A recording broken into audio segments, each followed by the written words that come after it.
What's up, everybody? Steve Jones Jr. back with another episode of This Is the Moment. Y'all, we got my man in the house. Brandon Maclin, what up, man?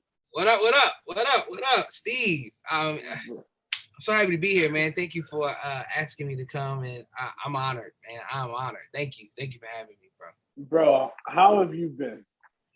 Man, I've been good. I've been real good, man. I've been in a season of like kind of change, but I embrace change. Like I love it. You know what I'm saying? Because it gives you opportunity to do something new and see something new and learn something new.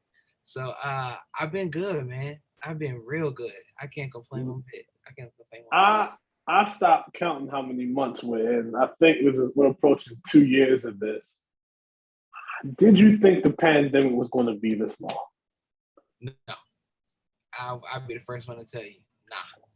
I thought once they shut us down, we was like, okay, 2 months. All right, cool. We're going to be right back to normal. It'll be gone. We'll be good. 2 years. I've celebrated 2 birthdays in this thing, and I did not expect it to be what it is at all. I did not expect it. I did not. What were you doing before the pandemic hit? Where were you at, or what was going on? Ooh, life was. I was traveling with Daughtry, playing drums with Daughtry. I was a minister of music at the time at my dad's church, and I was like really heavy on the production side. Like I was doing the production thing like big time. Those are like my 3 things as far as like work based, and then just being a husband. Like my wife and I, we were we going into 5 years, so we were like 2 years in at the time. So it's now we know each other. Right. You know what I'm saying? We've been stuck in the house because I was traveling. I was like gone for a month, or gone for 2 weeks, or gone every weekend, and that went to I'm home, boo. Like, let's do it. Like, you know what I'm saying? Let's do life. Like, let's figure each other out. Like, most creatives never had that opportunity to just be an everyday husband. And so I became an everyday husband in the pandemic. You know what I'm saying? That sounds so weird. Everyday husband. I'm an everyday husband before the pandemic, but every day at home. Let me just clear that. Every day at home. Every day at home husband. Yeah. Absolutely. Did you think it was beneficial to have that like time to be at home? Because nobody in life, I even talked to my grandparents, like, have y'all gone through a time period where it was just like, you're staying here, that's it? And they were like, no, we haven't. Like, was that beneficial, or was that like, okay, after week 3, I'm like, let me get out of here? What was that? So strange enough, I'm a homebody, bro. Like, I can live at home and be excellent. Like, be happy in Jesus alone, like, for real. So it didn't bother me one bit, like, because, and I guess I'm a homebody because like there's an old saying, like, you live out of your suitcase. I was living out of my suitcase. You know, I was coming home, take clothes out, put it in the hamper, and then put new clothes in, and then the clothes that were in the hamper, putting them in the wash machine so they can get ready for the next trip or something like that. Wow. And that changed to like putting the suitcase in a closet. You know what I'm saying? And I was literally living out of my closet and my drawers and all that kind of stuff. You know, I was really living at home, and it was great. I really enjoyed it because it gave me time to think. Like, it gave me time to strategize and figure out like what's next for me. Because when you're in a thing and it's working and you're making good money, you're not thinking about tomorrow because today is so great.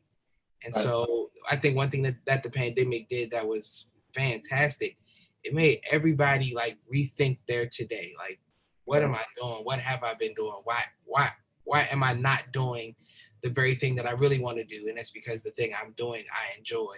So I'm not even thinking about tomorrow. So when it comes to doing the things you love to do, we all know that you've been playing drums for a while. I remember, oh my God, First time I saw you play drums, I know I was a child, like child. Like, when did you know this is what I want to do? Because like growing up in church is like you do it every like growing up. It's like okay, I want to play drums. I want to play drums. Then you become the drummer. You graduate from the offering stage to like okay, you're actually playing. But like, when did you actually know like okay, this is it? Man, believe it or not, I knew as a child. Wow. I remember riding with my mom. I don't know where we were going. We were in a car. And I told my mom, I said, I'm going to be the best drummer in the world.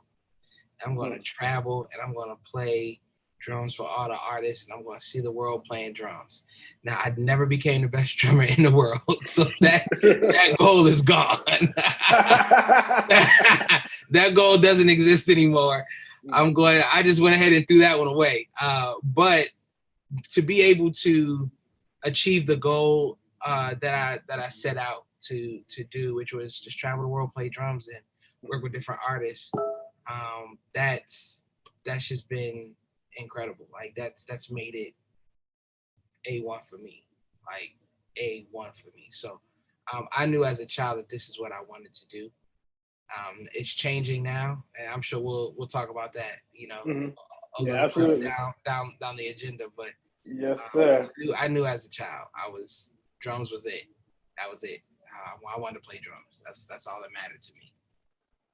We always hear things like, you know, follow your heart, follow your dreams, all these great motivational things, but it's like for a lot of people, it's actually hard for them to do that. I was reading the other day, like for millennials, or they said for millennials and just for Americans in general, the biggest fear is public speaking. Like it's not like spiders, bats. It's like the fear of like stepping out and being who you are. What advice do you have for people just to be fearless, like be them? Like if it's in your head, like why not just go for it? Like, oof, that's a good question. How would I tell them to do it? I would say this. I believe that everybody is created to do exactly what they desire to do. And so if you don't go after the thing that you desire to do, you will never see it happen. Wow. And not only will you never see it happen within yourself, but you'll also run the risk of seeing somebody else do what you said you wanted to do in life. And I think that's one of the most painful things to go through just as a human being is knowing you had a brilliant idea and knowing you had the tools to kind of put it together and think it through and make it happen, and you never fully see it through. And you watch someone else live in the success of your idea. And so that pain is undescribable, like indescribable. It's so large, you know what I'm saying? So I believe that the pain of hard work is so much better than the pain of not seeing your dreams come to fruition because you didn't even try. Right. You know what I'm saying? So that's how I would, say it. Like that reward is on a whole nother level. And I hope that everybody looks to making that happen, you know what I'm saying, in their lives in one way, shape, or another. It's crazy you said that. Like at night now, I'll be watching like old interviews of like certain people, like what they been talking about all this time. And Quincy Jones said like his biggest fear, and he said he don't even like saying the word fear because it just takes him off. But he said his biggest fear has always been to get a call that he's fully capable of doing and not being prepared for it. And preparation, especially during the pandemic, like that, to sit down and be like, okay, you have to actually prepare and be ready for like, what do you do to prepare for whatever? Like, what is your like preparation wise? What do you do? Oh man, I study. Like study is the key. For the thing I want to do, I look at the people who are doing it. you know, you said Quincy Jones. I think Quincy Jones is one of the greatest producers of all time. Absolutely. Without a doubt. He's at the top for me. But next to him for me is like David Foster is like right next to him for me. And so I've gone to David Foster concerts. I have the David Foster autobiography. I've watched the David Foster Netflix, you know, documentary over and over and over and over and over and over and over again. I know his story. Same thing for Quincy. Like, yeah. And so, I mean, I haven't gone to a Quincy show, obviously, because I just haven't had the opportunity to do that. But I study, you know what I'm saying? Like, I'm in it. Like, what are the ways that they are creating? How do they create? What's the process? I mean, as a producer, like, I'm even looking, like, I love that Motown docu-series on, I think it's on Showtime, where they talk about the assembly line and how they, like, and they were literally throwing out like machine. Yes, like. Yes. And we thought that the assembly line in production, like, I think that's a great idea. I mean, that's just a great segue to what we were saying before. Like, Berry Gordy took Ford's method of distribution and pulled it into the music game. You know what I'm saying? Like he took that method and pulled it into the music game. And so I study. I mean, I have autobiographies of Rick James, L.A. Reid, just like I said, David Foster, Quincy Jones. Like, I'm in it heavily. I remember going to see Dreamgirls. This was so long ago, and I was like, man, this music is incredible. Oh my gosh! And then I started just studying. You know, I started studying. First thing, of course, I looked at was, well, who played drums on this? All right, that was Gordon Campbell. All right, cool. Well, who did go? Like, how did this happen? And you know, you just start looking in. Okay, it's Harvey Mason. It's, you know what I'm saying, like Harvey Mason Sr., Harvey Mason Jr., and then you have all these people that you just get into a deep dive. You just like, okay, this is where I'm going. And so for me, it's study. And I'm not a reader. I can't stand reading, but that's like the worst thing anybody can say, right? I can't stand reading, but I literally don't like it. So docuseries help me, but then when I start getting into things that I really enjoy, I will read a book in a week, like 600 pages. I knock it out in a week because it's just giving me intellect and it's giving me creativity and strategies of how I can use what they do and incorporate it in what I do. You said study, man. We got to go to your college days, man. Okay, let's do it. Let's talk about it. When it comes to studying, and I had to learn this. I'm at Morgan. I'm finishing up Morgan now, but being a vocal music major, I'm thinking, oh, all I'm gonna do is sing. Okay. No, it's like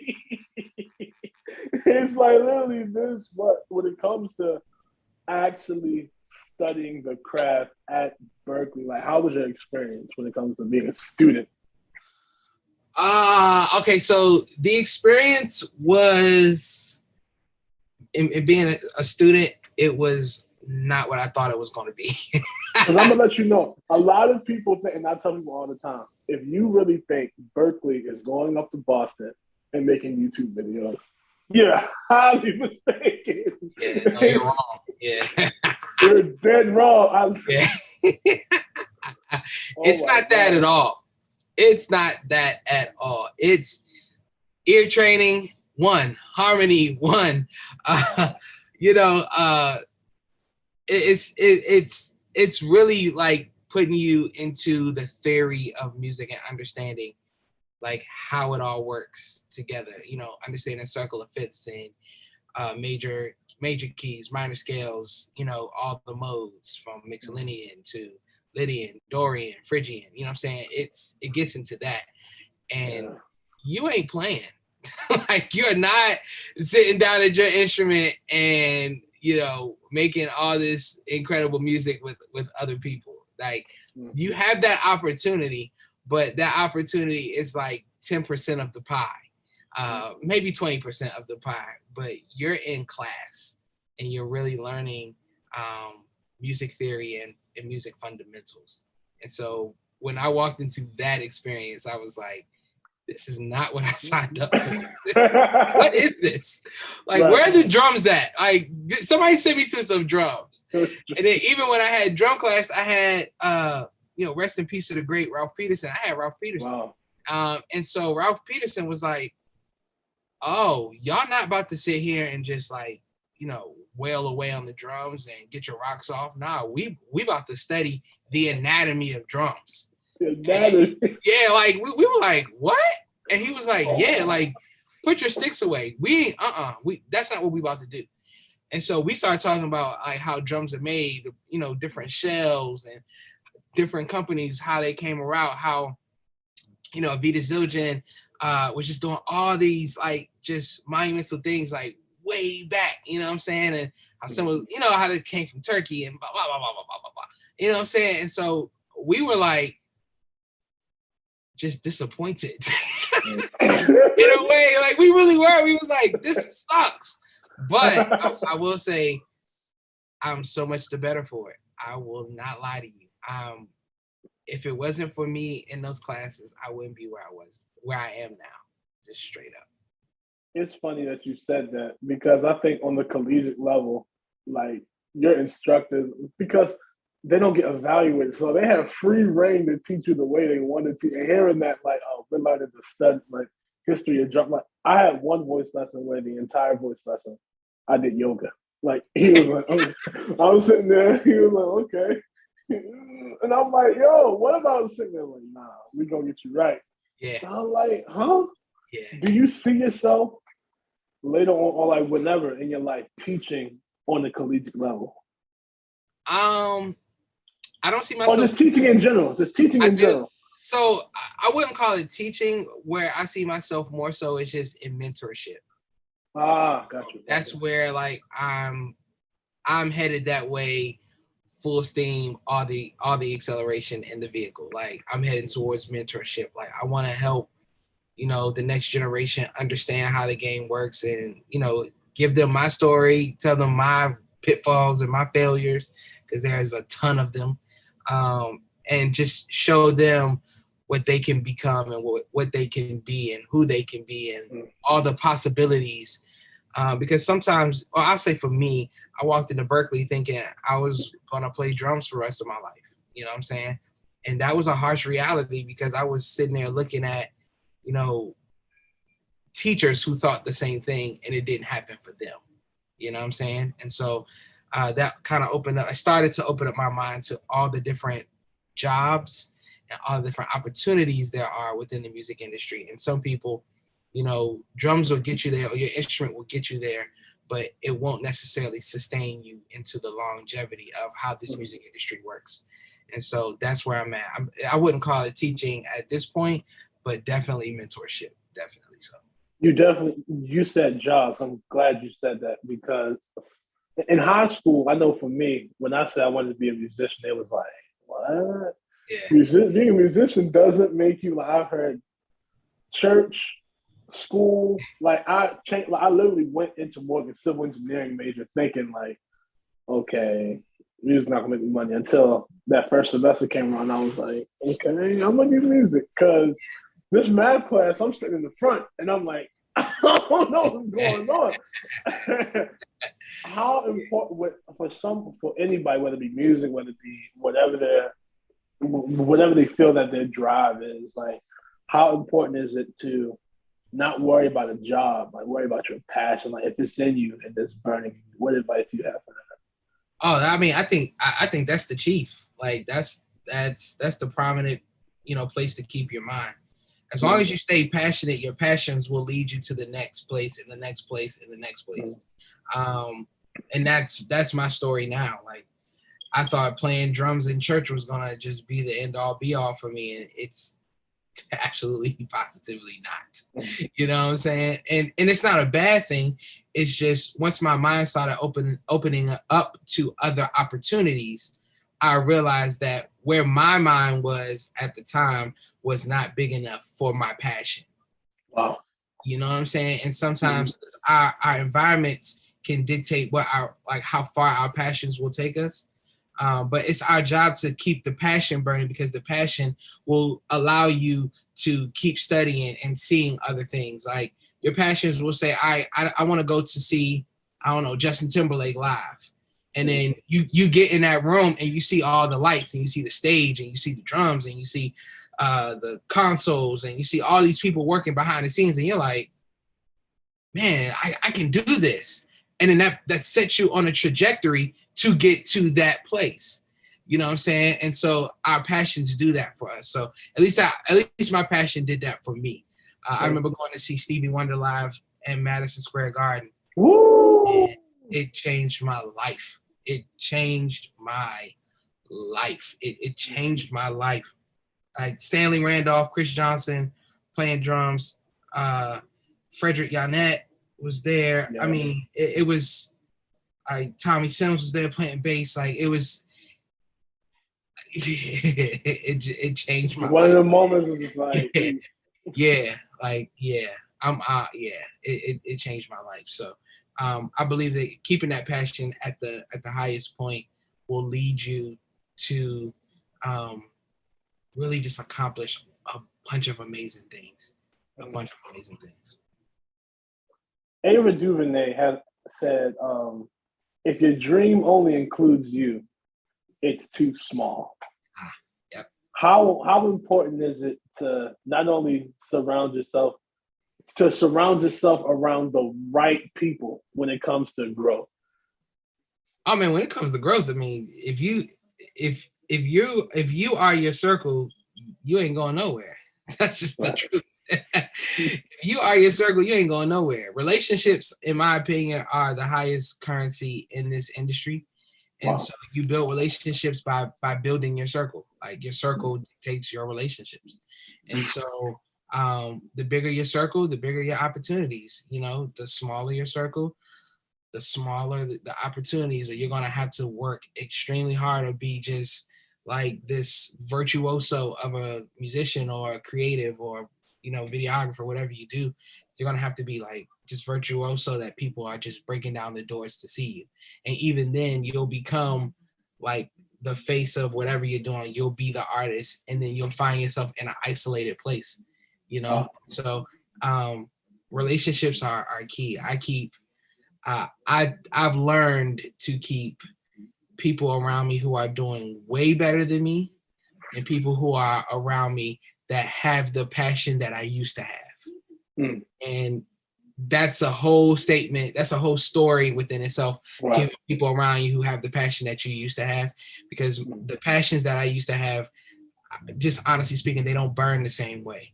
You know what I'm saying? And that's because I'm just moving on to different things, and I've accomplished a lot. So after you start to accomplish a lot, you know, it's very easy for you to be like, oh, okay, I'm good. You know, I've done it. You know, but then you see that, you know, or you meet that cat who's younger than you, who is going after it with reckless abandon. And they're figuring out all these new ways to do it, and figuring out all these ways to flip it upside down. And they're doing it with much less money than you have, and much less equipment than you have, and much less opportunity than you have, much less relationships than you have. You want to keep those people around you too. You know what I'm saying? So I have the full spectrum around me. And I love seeing my mentors soar, but then I love seeing my mentees or people who I'm, you know, staying super close to. I love seeing them soar as well, because their excitement for just getting it done, it's just like, it's like contagious. It's like, all right, cool. He's doing that. I'm going after this. You know what I'm saying? Like, I'm going to do it because they're giving me passion to do it. Man, I've seen you evolve over the years. I wish I had my iPhone 4S to really show you. Like, you got me one of my very first YouTube appearances. I was standing behind you at A 2013. Like, I don't even know if that video is on YouTube anymore. It is. It's still there, bro. How is it to be where you like to growing into just growing? It's almost like we're like planting a seed. You started off drums. I'm gonna be a drummer. Like, this is it. And then now it's like times where you don't even get behind. Like you're like, yo, he's not playing drums today. No, he's doing this. He's doing this. He's directing the choir. Like whatever needs to be done, you're that. How is that to see what you planted, what you watered within yourself, what you studied, actually growing? What does that feel like to you? Oh man, it's amazing. I'm so blessed, man. I'm so blessed. Like, all praise to God for that. Like, yeah. Oh my God, I'm so blessed. I'm so blessed, and that's really like the sentiments of my heart is just gratitude. Yeah. Because I realize that I'm living a life at this point in time that many people dream to have. And so the fact that God chooses me or he allows me to do these things, I don't even have the words to really express how I feel about that. Like it's one of those feelings that you just can't put to words, man. You know? Mm-hmm. God is good, G. You know, like it's just that simple. You know what I'm saying? Like it's just that, like seeing, like being a part of the ebb and flow, and like now having a company where I have like a team of people I just bounce ideas off of, and they say absolutely yes, and then they say absolutely never. You know, no. Like, you know what I'm saying? Just having like when at a time when I was younger, it was just me in my basement with a boom box and some like Walkman headphones plugged into the boom box playing the CDs. You know what I'm saying? And now I'm sitting like in like just where I am now, where with endorsements and playing drum companies and cymbal companies that like I can't even like man, God is good. I don't say that to be braggadocious, but I'm just saying it to like tell you just the journey that I'm on now, and even like the drums don't even really matter as much to me anymore because I'm in a production state of mind now. Yeah. And so being able to sit at my computer or host sessions here, and have artists come in and artists say, "Yo, man, everything you're doing, I love, and I want to be a part of that. How can we work like that?" Wow. That's it makes me misty, to be honest. Right. Like, man, God is good, G. I can't hold you. On average, as a producer, how much sleep do you get? Like, be for real. Like, I mean, honestly, like I'll say this: I sleep more than most producers. I will say that. I believe in going to sleep. I truly believe. I will go to sleep. I will, stop and go to sleep. Now, I do have those days where the creative is just flowing. And next thing I realize, the sun is coming up, and my wife coming downstairs like, "I'm going to work. Love you. See you later." You know what I'm saying? I do have those days as well. So I'm an on average sleeper. Like, there's some days I get, 6 hours, 7 hours, and other days I get 4, 3. Right. But the power naps come in handy, though. I will say that. The power naps are just like, oh yeah, I'm good now. Let's go.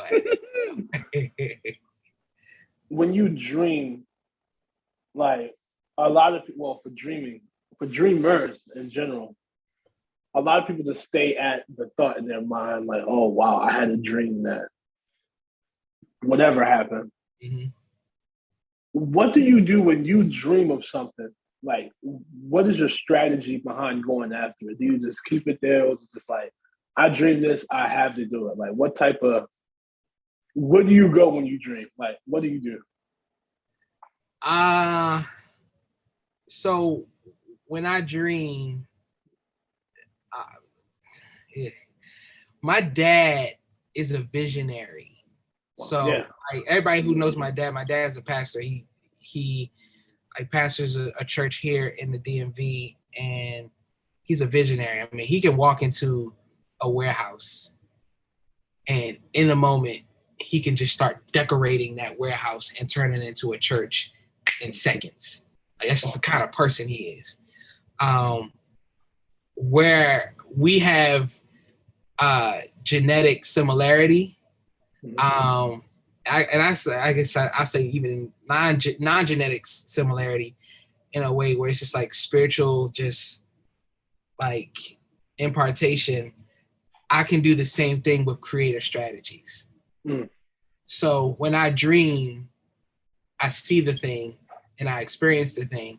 And then when I wake up, it's like, all right, what systems and what structure am I going to put in place in order to pull that into my reality? And that's where I start. Like, all right, I see myself, I don't know, producing for Ariana Grande. Let's just be random. Okay, how am I going to make that happen? Like, what's the first steps? First steps will probably be, who is producing her now? Like, let's look at that. Who's producing her now? Who's in charge of her management? Who's her band? What does she like? Like, it takes a deep dive into her. And then after I start taking a deep dive into all the things that she does, then I start taking a deep dive into all the people who she surrounds herself with. And so, like, if it's like Oak Felder who's producing for her, all right, let's take a deep dive into Oak Felder. Like, let's go into Oak Felder. Like, let's get into it. Let's figure it out. If her MD is like, natural, Johnny Natural Nahara, all right, let's take a deep dive into Johnny, into how he thinks, not just how he performs. A mentor of mine, Rick Wofford, once told me, you get paid for how you think, not how you play. Wow. And so I'm all about creative strategies, man. Like that's my thing. That makes me go. So that's how it starts for me. That's good, man. For real. That's good. Yeah. Creatively coming up, you said that you started off, and I think everyone has had their fair share of boombox, plug their headphones in, go at air drumming, go at it, air drumming, beating up pillows, beating up hampers, pots, pans, whatever. What was some of the music that like you like even today you can say, yo, I listened to that and I was like, this is always gonna be in my top 5, top 10. I don't think anybody has a legit top 5. It's just I got a bunch of favorites. After a while, I got a bunch of favorite albums. Yeah, it's impossible. It's impossible for me to give you like a top 5 because so many albums have, just influenced me and inspired me, and then the people who are part of that album are why I bought the album. So then you start talking about the people who are part of that album. Like I was a liner notes reader, so for sure, Thriller and Off the Wall by Michael Jackson, 2 albums that rival each other in my brain space every day. I'm not going to ask you which one you think is better. I can't tell you. People ask like, Steve, what do you think? I'm like, I can't tell you. And honestly, even for me, Bad is in that conversation as well. It is. For me, that might not be everybody's testimony, but for me, Bad is in that conversation as well. Like those 3 albums. I said those three right there, and it's like I don't know how to explain it, bro. Then you got the visuals behind it, and my little brother, like me and him, like will literally watch like Michael Jackson's like the full length music videos. And the last time me and him watched Bad, I was like, yo, what if he actually made like this into an actual movie? Like, you know how crazy? Like instead of the short film. Yeah. Crazy. Those 3 albums for sure for me. Jay-Z Unplugged with the Roots band. With the Roots. Oh man, I can play that whole album down right now. I listen to that thing. Big pimpin' on that. Oh my gosh. When they go from Jigga What? What? The Big Pimpin'. Dog. Unbelievable. Like unbelievable, bro. I know that part's coming, and every time it's like an uppercut. Every time it's like, God, like Did y'all nail that? That's another. Encore was like another good album for me. On the rap side. Let's keep going. On the gospel side, let's talk about it. Thirsty, Marvin Sapp, by far. Album that just completely changed my life. Gideon Band, The Experience changed my life. Absolutely. Dietrich Haddon, Chainbreaker changed my life. I know everybody's probably gonna laugh when they hear that, but I'm a Dietrich Haddon fanatic. Yeah, I'm a fanatic. Like, sign me up any day of the week. We gonna see Dietrich Haddon. I'm going. And then Israel's Live from Another Level with Chris Coleman on drums is just, there's no words for that album. Yeah, on the R&B side, well, this is gonna be terrible, but Cisco's Unleash the Dragon. What you mean it's gonna be terrible? You crazy? Everybody's immediately saying thong song, and it's like, yes, thong song, absolutely thong song, yes. It's like that, yeah. And then even like the Missy Elliott, Timbaland, bounce beat stuff like that stuff, like we need a resolution with Aaliyah, So I told you this is a deep dive for me. But those albums stand out immensely for me. Yeah. As millennials, my mother says we're the microwave generation. Like we're like the 2 minutes or less crew, you know? And a lot of times with having all the tools needed, sometimes when you give somebody too many tools, they can like mess up, even if they have it right in front of them. Mm-hmm. A lot of times they can put something together and there's no substance behind it. If you go to Taco Bell, I hope you don't try those wings. I never try. That's not me. That's not me. I'm not going to Taco Bell to eat chicken wings. No. It's like you eat it and then you're hungry again like an hour later, or you're hungrier than you were before. When it comes to creating, how important is it to take your time and be patient with creating, or just in life in general, how you move? It's very important. For me, I always struggle with the fine line between take your time and procrastination. Wow. And so I think that's where the millennial generation and the boomers and the Gen Xers, where we just won't quite see eye to eye, because we don't believe in procrastination. And I think that's why we work so fast, because the next thing is always moving. Like it's always coming. And like my parents, who are boomers, they believe like this is the goal and I'm going to work my life to get to the goal. Whereas millennials, we have 20 goals and we're going to work religiously to accomplish all 20 of those goals, because the reality of the fact is we are experiencing death at a different rate than our parents did. Or any other, I'm saying that, Yeah, you know what I'm saying? Like I was in middle school and a friend of mine died when I was in middle school. Right. You know what I'm saying? And then I got to high school and I didn't have tragedy. Well, my grandmother died. But then, you know, I had a friend overdose, you know, from drugs in high school.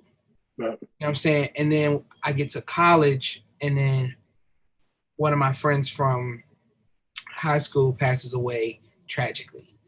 And so the rate of death that we experience and we have experienced as millennials kind of puts this anxious fear in our lives, in our world, that we don't have the time to wait. Mm-hmm.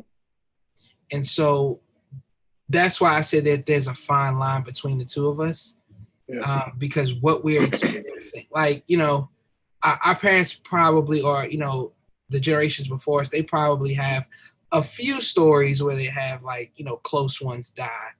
But we're seeing it at an alarming rate, whether it's, you know, Trayvon Martin, or it's, you know, our cousin, or it's our friend from, you know, from school or whatever, you know what I'm saying? Mm-hmm. And so we work hard to accomplish the goals because we just don't know how soon life will end for us. And that's just it's a harsh reality, but it's a true reality that I'm experiencing, and that I know friends of mine have communicated to me that they are experiencing as well. Like, I just don't know how much time I have.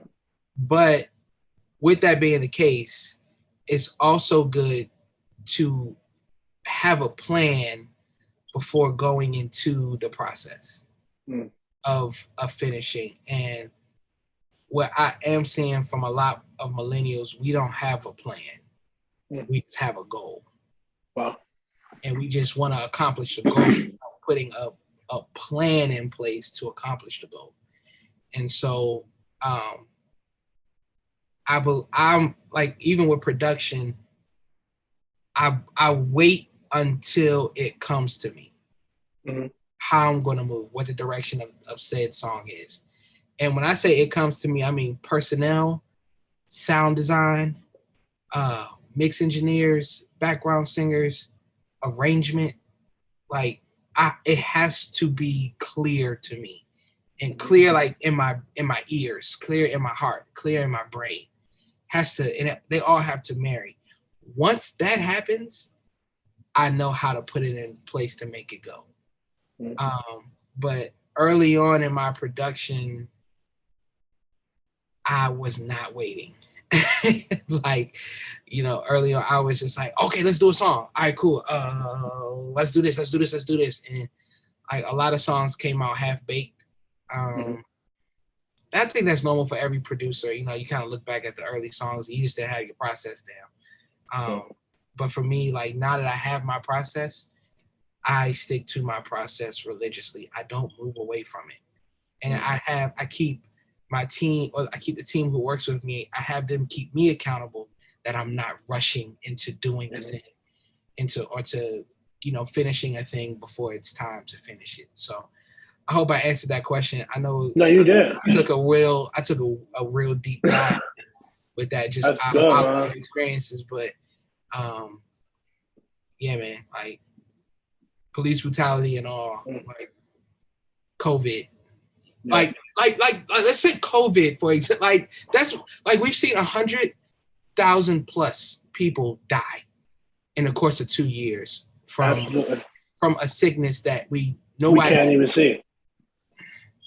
You know what I'm saying? And it's something that our parents haven't even, you know, they haven't experienced that. And so we're just looking at the alarming rate of how life is so fickle. You know what I'm saying? We don't waste our time by waiting. We go after. And so, yeah, man, like, it's. I'm starting to understand now that, like, the way I see it, my big bro, John Ball, he called me one time and told me, like, you know, like, at first, like, yo, what's up? And then it was turned into, like, this whole deep conversation. He said, we're entering into, like, the new Renaissance era. He was like, I know you know what I'm talking about. He said, like, look back in history, like, whether it be musically in general, when you look at, like, the 60s, like, civil rights, like, everything after the civil, like, the 70s, musically, everything from that decade has still to this day. You can play Stevie Wonder, you can play Marvin Gaye, anything from that 70s era, from whomever, it's stick because they went through something was birthed. It's like, it's growing pains.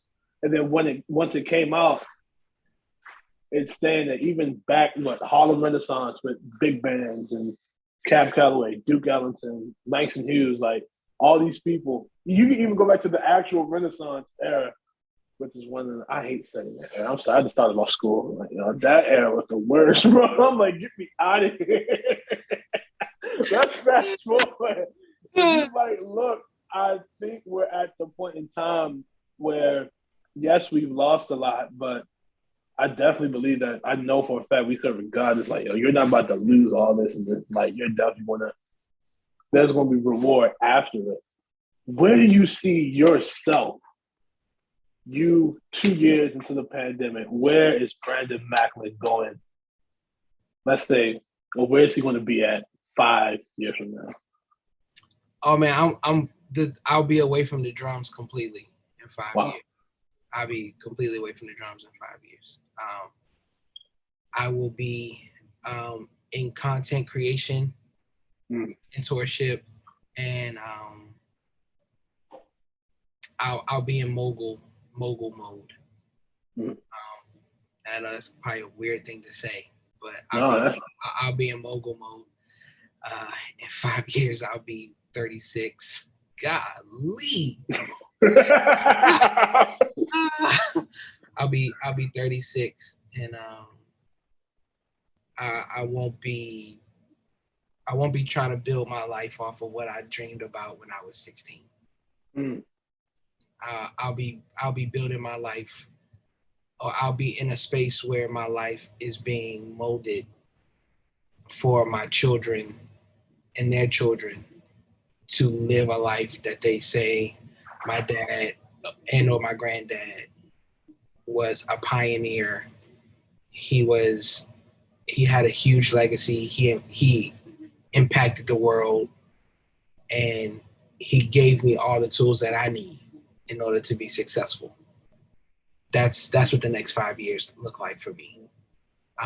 Content creation, mentorship, and like literally being the bridge for the people who are in a place where they see the goal, they don't have a path from where they are and for what they see. And so that's what it's going to be for me in the next 5 years. I'm actually building towards that as we speak, to be honest. So yeah, man. Bro, that's good, man. Yeah, man. Brandon. Yeah, man. Listen. That's 5 years. Once again, I definitely appreciate you taking your time out, man, to be with us for a few moments, man. Definitely appreciate it. Man, thank you for having me, man. I had a good time. I'm having a good time. I don't know if we're done, but I'm having a good time. I'm having a good time. Closing this thing out, we got some fun stuff to think about. Musically, if you could, even if you have to like say something super personal, if you could define music, what is your definition of music? Oh.